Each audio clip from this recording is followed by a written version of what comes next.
it became sort of obvious to me that, John le Carré is the great master of writing about spies, but he's really written about the Cold War, and since then he's been writing about international subjects, and that nobody had written about what's been going on inside our security services, which crudely is that since 2001, and then since the invasion of Iraq, they've been asked to do all sorts of things that they're not entirely comfortable with doing. And it became clear to me that by talking to various people in MI5, that it was a very rich subject for drama. And in particular, we had allies who were doing things which in our country are illegal, meaning practicing torture, detention, rendition, all of which are against the law in Britain, and we are in Britain, in theory, not meant to be complicit in torture. And this was creating great problems within the British security services, and I thought it would be a very interesting subject to write about. Yeah, the days of me running around jumping over things and shooting people could be coming to an end. So I was relieved when I read the script and I wasn't required to jump over anything, particularly jumping over anything. That's the killing people's not such a big stretch. But no, I've worked with David Hare all my life, and I've worked with him more than I've worked with anyone else, and it's very important to me, my association with him, and this script was one of his finest, in my view, and I get to play this wonderful role.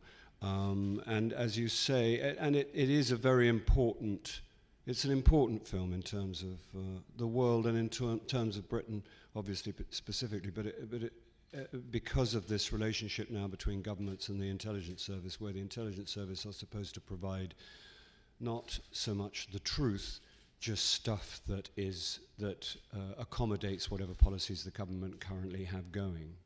It's deeply alarming, and the corruption is tremendous, and it will inform our lives in the most serious and damaging way. But I got to wear a very nice lounge suit and a dark blue overcoat, which is kind of important to me. People have commented on the fact that there's an absence of classical work on my CV, and that's basically because, I used to joke about this, but it's for real, it's because I can't operate in those kind of trousers. And David knows me very well. Well, this was wholly a film idea, because there's a tradition of British spy movies, and in a way there are things that in the film that are a sort of homage to the films of the 1960s, which I grew up in and loved. Films like The Ipcress File, which I adored, and it has that feeling. I wanted this to be a movie, but it's presented to me, same thing about aging.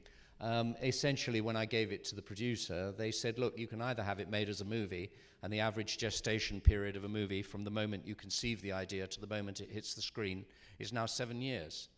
And I went, now what age will I be when that, by the time we raise the money? Or you can make it for television, and it'll be seen at once. It'll be made at once, and it'll be seen at once. And, it was screened on the BBC at the end of August, and it broke the records for the best, the most watched drama in 5 years on BBC Two. And so you do feel the joy of reaching a big audience like that. I don't know about creating a character, really. Well, I understand what you mean. But no, there isn't any real, there are different technical considerations. And currently, I am looking to work less in a battle skirt or with tentacles or as a zombie, or I am currently playing Jim Broadbent's dad in a cartoon, which is a stretch. I think he's at least 10 minutes older than I am. But I mean, those kind of roles. It is a relief for me to